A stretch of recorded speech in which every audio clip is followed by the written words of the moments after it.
Hello বন্ধুরা, কেমন আছেন? আসুন আজ জেনে নেই আপনার জীবনের জন্য 10টি গুরুত্বপূর্ণ চীনা প্রবাদ। 1000 মাইলের যাত্রা শুরু হয় একটি পদক্ষেপ দিয়ে।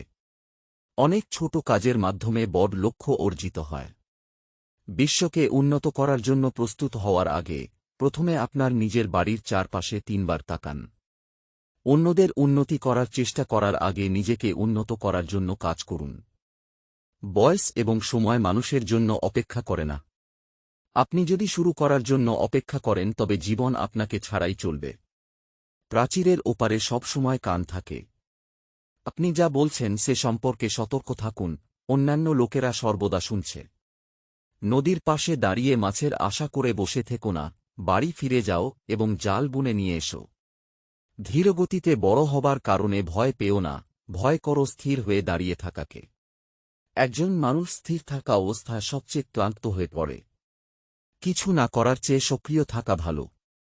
আপনি অনুশীলনে যত বেশি ঘামবেন, যুদ্ধে আপনার রক্তপাত কম হবে। চ্যালেঞ্জের জন্য আগে থেকেই প্রস্তুতি নিলে সেগুলো মোকাবেলা করা আপনার পক্ষে সহজ হবে। একটি ছাড়া নুড়ির চেয়ে ত্রুটিযুক্ত হীরা ভালো। কিছু করার চেষ্টা না করার চেয়ে উচ্চাকাঙ্ক্ষী হওয়া এবং কখনো কখনো ব্যর্থ হওয়া ভালো। যে মানুষ ছোটখাটো দুর্ভাগ্য সহ্য করতে পারে না সে কখনই বড় কিছু করতে পারে না। আপনি যদি বড় লক্ষ্য অর্জন করতে চান তবে আপনাকে অবশ্যই বাধাগুলি মোকাবেলা করতে শিখতে হবে। ভিডিও দেখার জন্য অনেক ধন্যবাদ। প্লিজ ভিডিওতে লাইক দিন, কমেন্ট করুন, চ্যানেল সাবস্ক্রাইব করুন।